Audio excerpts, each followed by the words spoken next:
Now, I didn't watch a ton of last night's SmackDown. I didn't. I will say this: The Miz is still the best thing going. The Bellas need to stop being everywhere all the time. I don't understand it. Are they that much of a draw? That being said, let's talk about somebody who's drawing right now. The decision to turn Becky Lynch heel was baffling. But you know what's funny? Sometimes a baffling character change, sometimes a baffling gimmick can be made to work by the wrestler who's given that gimmick or that change in their character.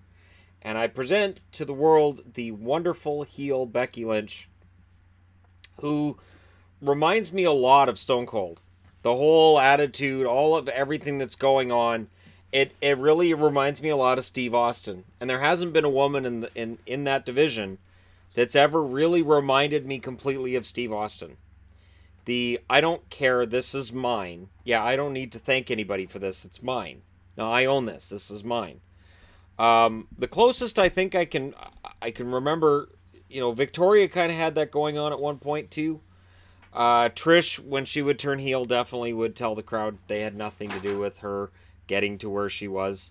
But Becky has been fantastic. Now, I noticed a couple of things last night. I noticed she wasn't putting the crowd down. So they've softened the heel turn a little bit. Or she just didn't do it this week. But the crowd chanting for her is getting louder. And again, it reminds me of Stone Cold, where he would do heel things, he'd do awful things, and the crowd would just cheer him more. I think what's happened is the crowd is tired of Charlotte. And they're tired of Charlotte always being the champ and always chasing the title and winning at every pay-per-view. So I think part of it is, yes, Becky is that over. She's fantastic. And people are just tired of Charlotte. And then I look at the men's division and I look at Roman Reigns, and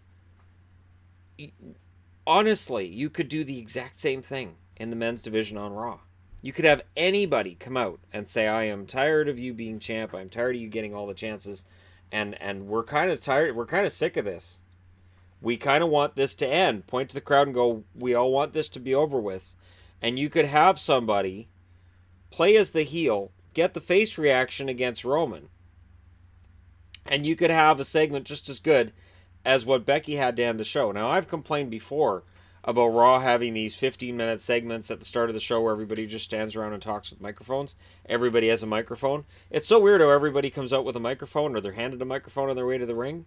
Nobody's handed a microphone when they're going in a fight. And they didn't used to get handed microphones either, just if they were going in to confront somebody. But now everybody's got to have their own microphone. It's it's bizarre, and it shows just how pre-produced it is. And yes, Charlotte was handed a microphone before she got in the ring last night too. While Paige is like, I don't want anything to do with this, stop it. And then she left. And I'm like, if you don't want them to fight with each other, why are you leaving? It's just you girls hate each other and you guys always disobey my order, but I'm going to go away.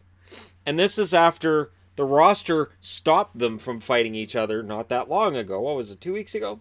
Women's division, nobody remembers. Not that means anything. There's instances where Brock, I want to say it was Brock and Roman were being held apart by the whole locker room. It happens. And then a couple weeks later, you'll have them in the ring face to face, and nobody comes out because they're not going to fight tonight.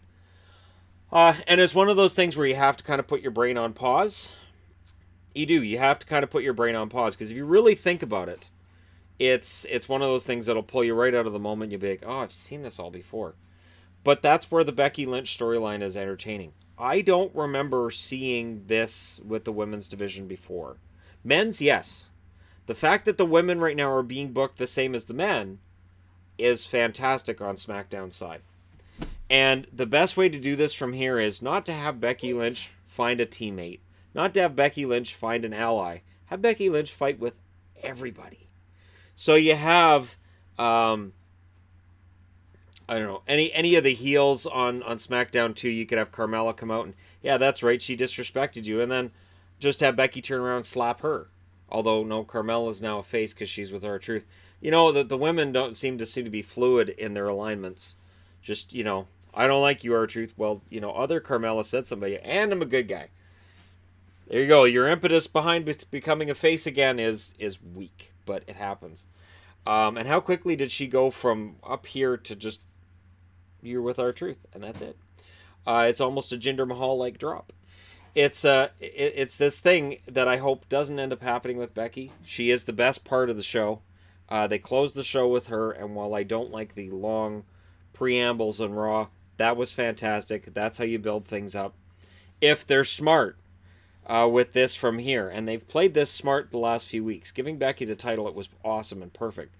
Don't have Becky defend the title against Charlotte, though. And I know they're already doing that. But I honestly, if I was booking Becky's first title defense, it wouldn't be against Charlotte. I would say, you know what, Charlotte?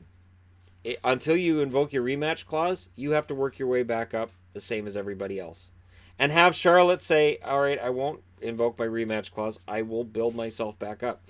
And have Charlotte run through the women's division one at a time, and through and through and through. And along the way, you could have Becky have, you know, good fights with members of the Iconics, as an example. Naomi, she could have a fantastic little mini feud with Naomi. And eventually, I hope this leads to Asuka being the one that they push. Because what the hell? Like, why? You're not pushing. Why? It's so weird. I don't understand why they brought her up to the main roster and she's just languishing. I don't get it. I don't understand it. Anyways, let me know what you guys think in the comment section below. There's a reason that I used a Becky Lynch picture as the thumbnail for the video where I talked about the pay-per-view on the weekend. And there's a reason I will use a thumbnail of her again for this one. She is one of the best workers in the company. And the way that she played up the Charlotte hatred throughout that. And I have to say this too. Charlotte's been doing very, very well through this. And while Charlotte sometimes can be cringeworthy on the mic, she's been great with this. Becky and Charlotte have very excellent chemistry in the ring, which makes sense because they're really good friends. But this feud has really brought something out of both women that's been fantastic. This can be a slow burn. You can just keep this going for a while. Hopefully they don't hotshot the title right back to Charlotte. And then it's forgotten a couple months from now. So hopefully that's not what happens. Let me know what you guys think in the comment section below as always. Don't forget to hit like and subscribe if you're browsing your way through. You just happened upon this video. Thank you guys so much for watching. I'll talk to you again soon.